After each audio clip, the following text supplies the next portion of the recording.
just go for it. Whatever younger me's dreams were, which were owning a shop, to just go for it, you know.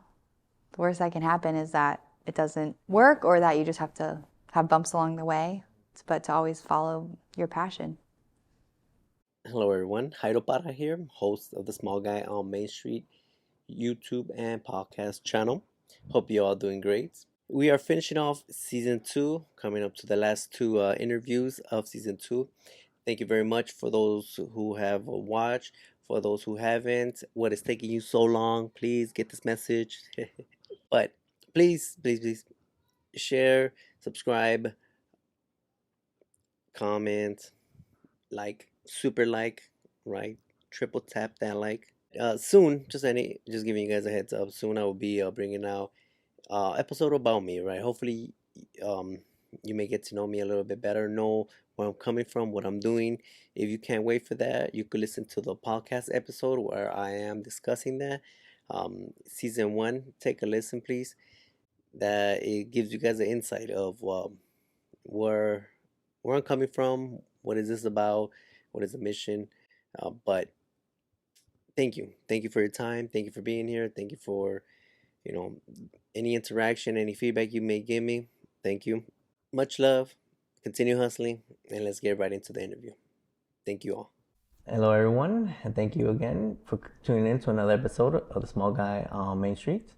I'm here today with Katie Barish with the Better Half Boutique in the city of Long Beach. Hi. How are you? Good, how are you? I feel great. Good. Thank you for being here. Of course. Thanks for asking. The Better Half Boutique, right? When I first heard the name, I was like, "You're married. This is the better half. I'm guessing the husband's running it or something like that." Yeah. Oh, no. We're always the better half. It actually has a funny story behind it. Really? More to do with my family than my husband. My family has another business that my dad and my brothers run. So when my mom and I decided to start this store, we jokingly kind of first called it the better half because we're the better half of the family and the business. And so that's how we got our name. And then it just stuck. Yeah. Okay. Well, I see that. I guess the women. Yeah, right. The women of the family and the business. And then I did get married later, so I'm still the better half. Where's he at? I know, right? Tell us, what do you have here? What is your store about? Yeah, so we're a gift store. We like to call ourselves more of a good time boutique. So we want you to have a good time when you're in here. We carry jewelry, candles, home decor. We're very seasonal, so we carry tons of Christmas stuff at Christmas time, but we pretty much have stuff for every holiday. And we do engraving here, so that's probably one of our biggest things is anything in the back of the store, like cutting boards, picture frames, we engrave right on the spot. So we do custom gifts, and we have baby gifts, pretty much a gift for any of life's occasions. Okay, so that prompts the first question by one of the listeners, viewers. Lina Huera asked that, what is your number one favorite item to restock or sell? Would it be that? Oh, that's a good question. I mean, I have so many like random favorites, but yeah, overall, I would say the engraving's my favorite thing. Doing cutting boards are probably my favorite because we can take like someone's handwritten recipe. So let's say, you know, your grandma passed, but she had this dish she always made. We can actually take her handwriting, if you had it, and engrave it on a cutting board. So it's like makes the most sentimental gifts. And so I really love being a part of that for like a wedding gift or, you know, any occasion, Christmas. And I love hearing people's responses. Now on the engraving, cutting boards, I see other wood material. Is it mostly for wood, or do you have other items you may personalize? Mostly wood, but we also do like leather. Like we do some like leather notebooks. We also do glassware, so we can do like an on the rocks drink glass. Picture frames, like I said, wall signs. So it's mostly wood, but other materials too. We do pens, like engrave on business pens, passport covers, business card holders. So there's like tons of stuff. Okay. As far as so in the engraving, right, on glassware, correct? It was like tumblers, highball glass, wine glasses, another item similar? Yeah, we do several different sizes of tumblers, like a wine travel tumbler, tall coffee tumbler, handled tumblers, and then we do the highball and the lowball glass. We don't do an actual wine glass yet. We hope to one day. But we're kind of limited to what our manufacturer comes out with, so we're just hoping they make a wine glass. So, Yeah. touching bases with the other half, would you say, is your family competitive in a sense? Like, how are game nights? Oh, yeah, I'd say we're very competitive. My mom plans games for every holiday for us adult kids that are pretty funny. So yeah, I'd say we're pretty competitive. Would this, so was this then to up one on them? Let's say we could have our own business and run it better, more. No, I wouldn't say so, only because they're so different. Our other family business is party rentals, so they are on a much larger scale than us. You know, they do like all of Cal State Long Beach events, like they do events with thousands of people, hundreds of people. So we're like much smaller scale than them, so I don't think we could ever one up them, but just very different. But healthy competition is always good. No, right. Yeah. Like I said, sibling competition is good. Just sometimes it gets out of line. Yeah, right. But that helps the whole family grow. Helps you guys push each other. Yeah, definitely. You know, and that's why I just had to ask. Yeah. This location, right? How have you been in this location? Do you feel that you're in the right location for your type of business? Yeah, we absolutely love this storefront specifically. We used to be up the street on Atlantic, but in a different spot. And we also liked it, but it wasn't really geared towards like retail. It wasn't as like aesthetically beautiful as this location. So we really do love this spot. We also love being in Bixby Knolls. It feels like a small town in a big city. It's a very tight-knit community. So we do feel like we're in the right spot. Here, I mean, there's a lot of shops. This is, you know, a very important street for Bixby Knolls, right? Yeah, It's probably like the main biggest. street Yeah, the for main Bixby street. Knolls. Yeah. How is the foot traffic here? It's give and take. I mean, it's because we are kind of a destination on this corner. We have like 3 retail shops all in one, and then we have like a restaurant over there and a restaurant on the other side of us. So I think the foot traffic's pretty good. It's a very walkable town, so I feel like a lot of the people who live in the area do walk it. But you know, there's also slow foot traffic too. You could always want more. Of course. Yeah. Now, my observation was that in your business hours, it was from 11 to 5. Yes. And sometimes, you know, as people get home from wherever they're coming from, work, or the hours after 5 will be prime hours. You comfortable right now with the 11 to 5? Because I know we, as business owners, sometimes we want to work as much to get the most out of it. But is this schedule just perfect for you? It seems to be working for us because we're also open on the weekends. So, you know, we're open 6 days a week. We're only closed Monday. So I think if someone works like a regular 9 to 5 job, they can come in on the weekends. So it's always been fine. We actually adopted this schedule after COVID. We used to be open more like 10 to 6, even at one point maybe till 7. But it just, you know, when COVID hit, we just realized maybe we can lower our overhead and be open less, and people just adapt to that schedule, and it's worked out fine. Sometimes, depending, right, on, like you say, for your schedule, that's what works best. And also seeing that you have an online store, right? Yeah, I was just about to add that I feel like I work around the clock, even though I'm, you know, here 11 to 5. I post a lot on social media. I sell a lot via Instagram, Facebook messaging, so that keeps me busy. We do have an online website, so there's always a chance to shop. So regardless, if your storefront's not open, you're probably running, you know, the online business, getting orders ready and prepping all that, right? Yeah, exactly. Fair enough. I think you do need that window. Yes, yeah. I do have 2 small kids too, so I try to be as present with them as I can too. You handle your social media. I mean, I followed you, I want to say for maybe 2 months now, and it's your face. You post with the various items and products that you have here, and you look like you're having a lot of fun. Thanks. How do you do it? How does your mind work to create something? Yeah, I don't know. People ask me that a lot. Sometimes I feel like it just comes to me if we have a new product that I want to showcase, then it's, easy for me to post or think about a new video, like reel. Other days I'm like, oh, I don't know, because I'm here so much. I'm like, I stare at all the products so much, that I'm like, I don't know what to post today, but it just always kind of comes to me. I don't. Just try to be as creative as I can and get people's attention. It's hard these days. You have to always be posting. I post every day, twice a day. Yeah. So, Wow. yeah. What got you into that? What got you like to maybe not set schedule of posting twice, or if you post on Instagram or the other social medias, how did you get into that rhythm?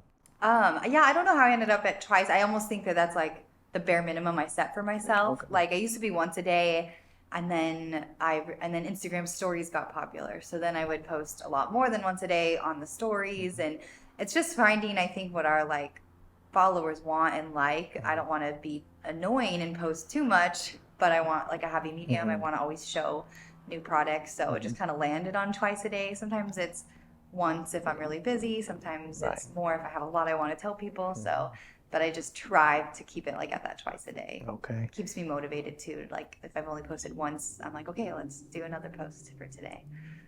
Okay. It's just that's why I had to ask, because of course, like you said, some people, man, they 10 a day or however. Yeah. So, however they see it, that may be beneficial with them.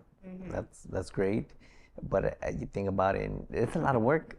It is a lot of work. That It goes takes a lot into of time. yeah. So I'm trying to myself get my own rhythm, right? And I'm doing the best to put one a day, and sometimes I even find that difficult. Yeah, it is. But It's hard. it's like how? But like I said, twice works for you in your schedule and managing the business, managing online. Then let it be so, right? What other forms? Because social media somewhat helps in advertising, kind of marketing side.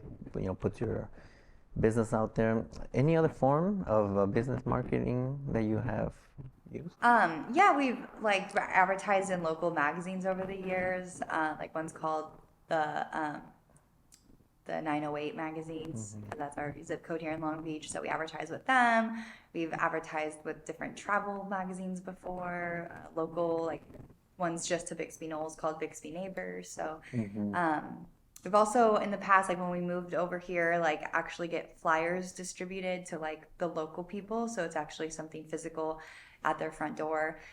Talking about our business. So we've done that, but on a mostly day-to-day basis, it's social media, like all platforms that I can, and our website. Oh, great. It just is we have to test what works in a sense. I mean,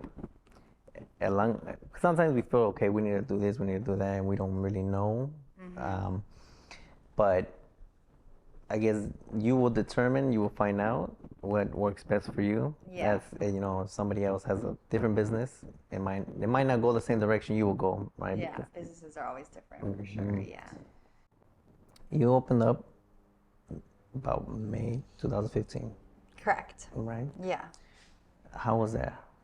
It was awesome. We got a huge response when we opened. One of the reasons we picked Bixby Knolls specifically, I'm born and raised in Long Beach, so I'm very biased about Long Beach. I love it here. But we picked Bixby Knolls because they do this event called First Fridays. It's kind of like a street fair from our corner here, and it goes up pretty far to San Antonio. And there's always like musicians and street vendors, and so our original location was kind of in the middle of that, and so our grand opening was on one of those nights, and we got a huge turnout, a ton of people, and I mean it was a lot of work to open up first. Yeah. We worked really hard at it, but it was great. We got a great response from the community. Comparison, right? Sometimes they said the first year, it's kind of the hardest year, right? But how would you compare, let's say, the first year to 2020? By far, 2020 was the hardest Yeah. year we've ever had. I will say, not necessarily financially, because people were really supportive and we were selling a lot online and through Instagram, and I was doing local home deliveries to like keep our business afloat. Wow. I delivered every day. And it kind of skyrocketed because there wasn't anywhere to shop. You know, we were all in our homes, couldn't go anywhere. So people would have me get a Mother's Day gift or a birthday gift, and I would drop it at their friend or family member's house wow. for them. And so it was a great year for us, but it was so hard. I didn't have any employees. I was doing it by myself with my mom, working long hours with a 1-year-old. So looking back, that year was like, it took a toll on me, you know? So I think that in general was harder than our first year open, but it had its benefits too. Right.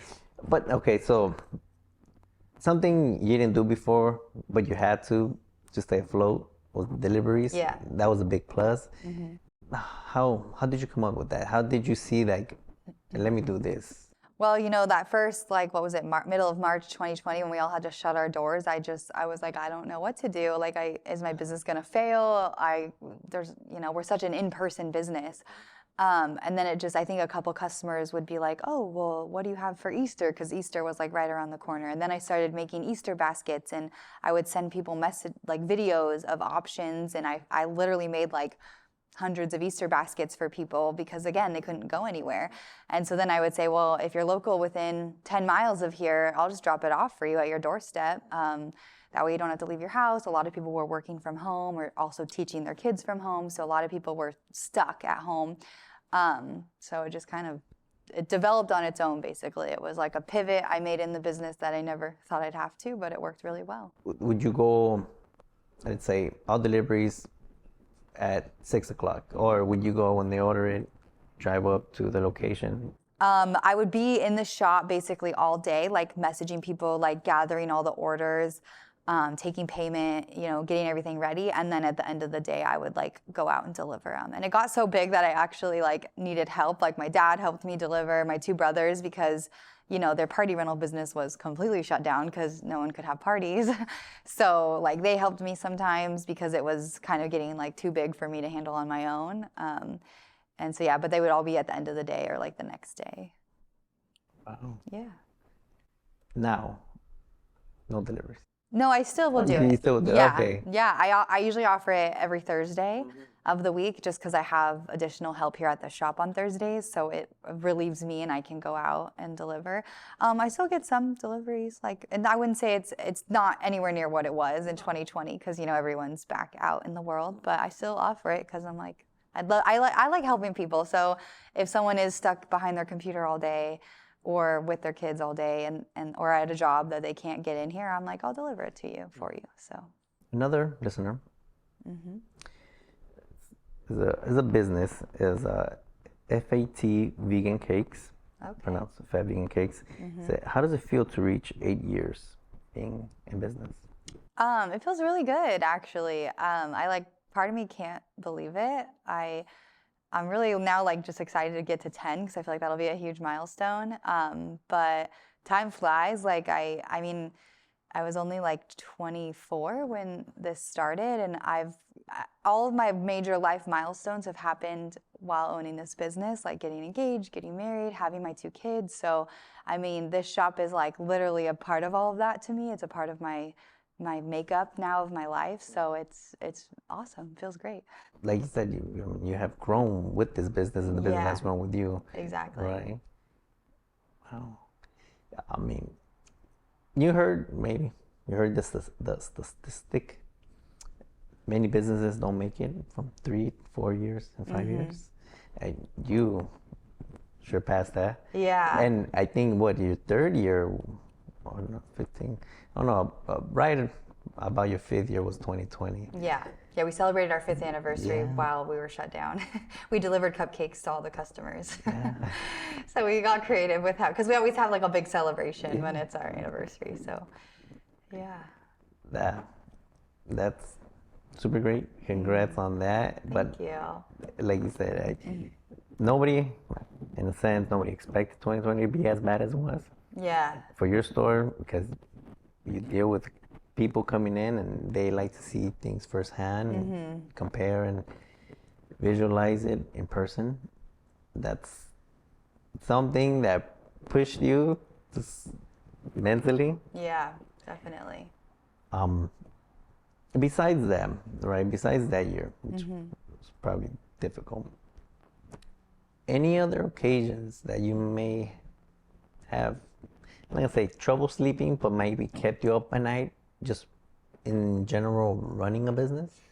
Yeah, definitely. I mean, so much happened in that year alone, like not that wasn't related to COVID. Like we actually moved to this location during 2020. And then I will say that once we finally were allowed to reopen our doors, it was still extremely stressful because there were so many mandates, like, you know, people had to wear masks and we get really busy in here at Christmas time. And so then it almost felt like I had to become like a police monitor to, you know, monitor how many people I have in here and is everyone staying 6 feet apart. So in general, and I was also very pregnant that year at the end of 2020 with my second son. So I feel like I was very stressed at the end of 2020. We were busy, but it was almost, that was the stressful part, is like, well, I would never want to be responsible for, you know, someone getting COVID or not following protocol. Right. So that's been hard. And then as of lately, you know, just in general, it's hard to own a small business. The ebb and flow of customers. I will say in the last couple of years, everybody was getting those stimulus checks and that extra money, and we definitely saw it as a reflection in our business. Sales were great, and we appreciated that people were like spending the money back in their community.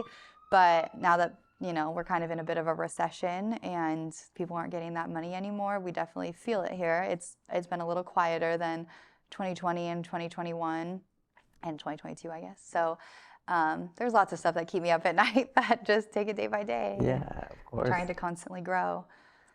Of course, and like you briefly mentioned, right? Christmas, peak season. Yes, right? yeah. So now, you said also that in your business, seasonal. So that means you change what you carry. Yes, yeah. We basically transform at Christmas time. We have like 8 Christmas trees and Wow. we go like pretty crazy for Christmas. So Christmas is definitely our busiest time, but we are seasonal with other, you know, times of year as well. Right. Okay. Then, given you know, given the whole year, a picture of the whole year, the slowest time is when. Typically, right after the holidays, like January. You know, for obvious reasons, everyone just spent all their money at the holidays, and but also summertime can be a little quiet just because kids are out of school, so families are traveling, they're at the beach, they're at the pool, so we're not always quite as busy here during the summer. Those are probably the 2 slowest times. Okay, but I think I saw you post Valentine's sale. Yeah, that's probably our big kickoff of the year. We do a big Galentine's event, and that gets like a huge turnout in February. We try to have events as much as we can to bring people in. Mother's Day, obviously, is another really big one for us. It kind of feels like a second Christmas because we're a great spot to get Mother's Day gifts and teacher appreciation. And basically, anytime there's a big gift-giving season, it's good for us. Okay, great. You and your business have been in various types of medias, right? 2017 featured in Press Telegram, and 2018 featured in Voyage online magazine. 19, you came out Shoot Your Shot podcast. 2020, it came out in CBS Los Angeles and the Long Beach Post. And you've done several collabs, many with the local real estate agents, I believe. Yeah. Did I miss some? You've listed more than I even remember, so probably not. Okay, so tell me, how do you do that? Like, how do you get out there? Honestly, a lot of those people came to me, like especially the real estate agents, like they shop here, they get stuff engraved for their customers, and then they want to collaborate.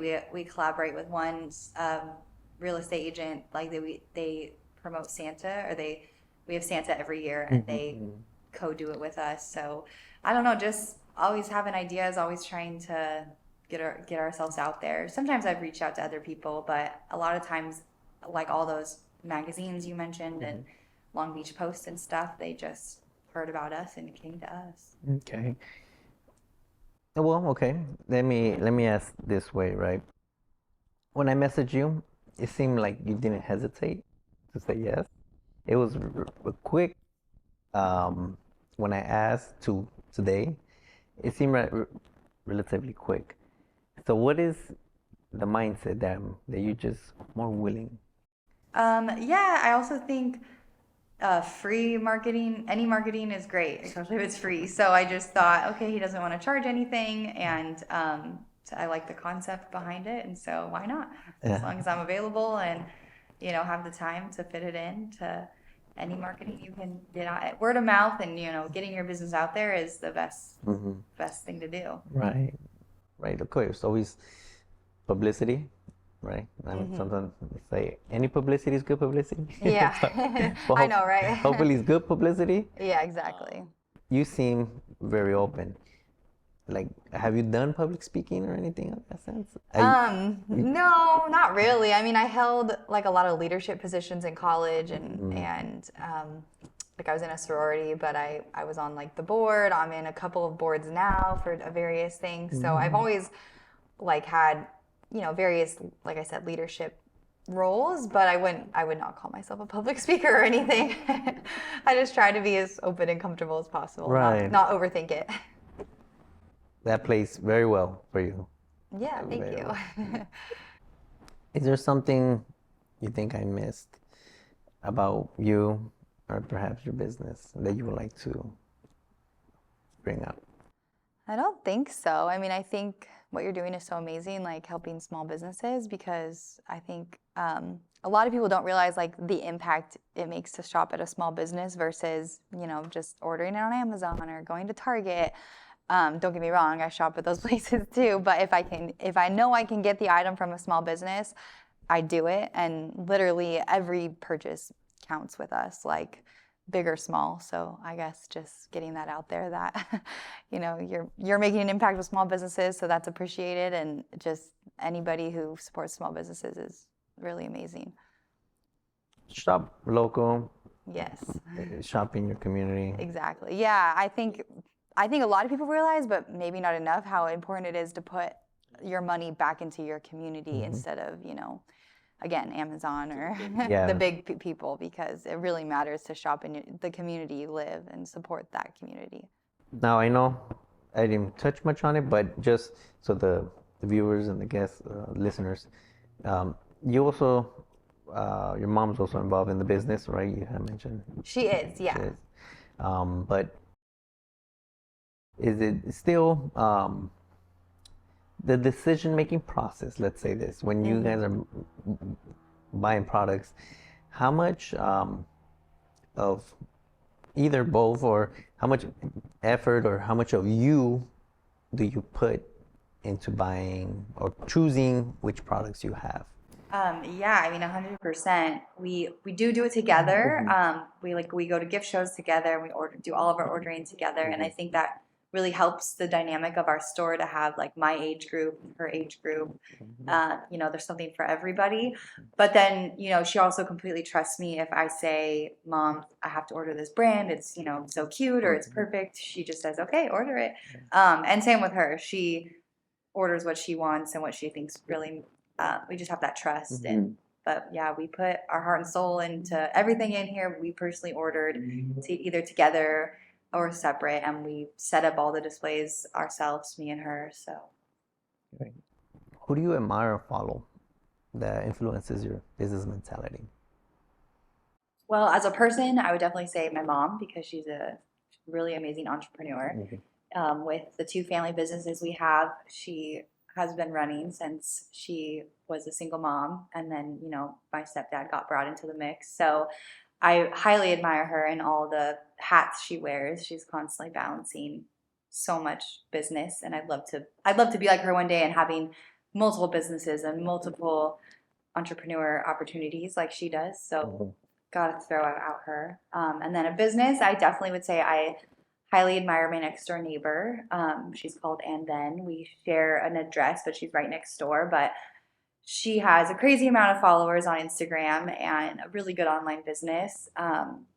She does more clothing, but she's a fashion, like she's in the fashion world. She teaches fashion at local colleges. So she just like knows her audience, knows her market, and knows how to run her business. And so I admire that a lot about her.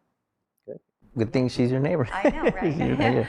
She called during COVID Yeah. and said, "Do you want to be my next door neighbor?" And I was like, "Of course." We've always wanted to be over there. So yeah, it worked out well. Okay, what is one thing you have benefited from social media? Oh, so much. Just exposure. I get told weekly or even daily, like, "Oh, I came in because of your Instagram post," or, I mean, it like warms my heart when someone says, "I drove from, South Orange County because I saw you had this on your Instagram," or "I drove from Redondo Beach." I mean, not that it happens every day, but we do get people driving from far distances to come in here, and it's all because of social media. And then, like I already mentioned, social media kept us alive during COVID, so I feel like I owe it all to social media. That's great. Yeah. But like you said, put yourself out there, right? Yeah. Yeah, exactly. And you're the face, you're the one doing the content. When they come in, they see you.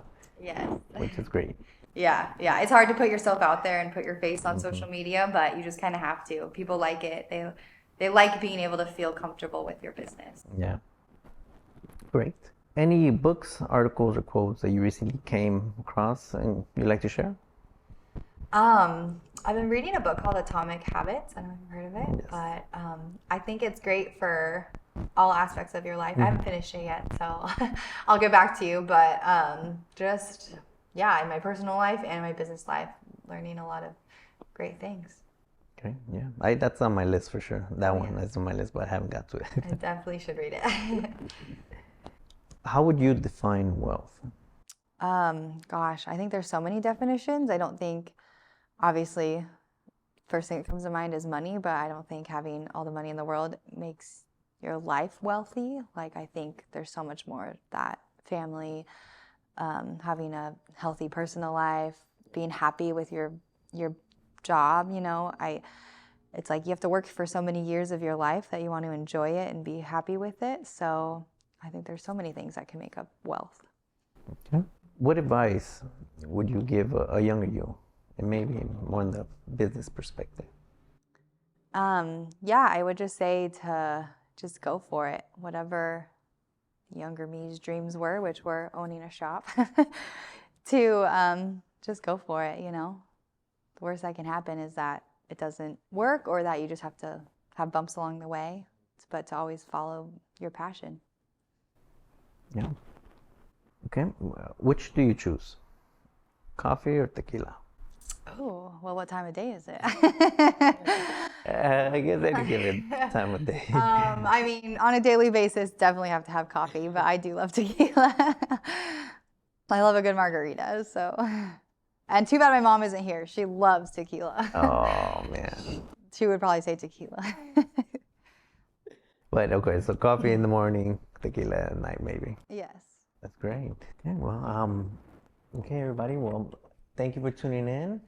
Again, Katie Barish with the Better Have Boutique in the city of Long Beach. Yeah, thank you. Thank you. Thank you.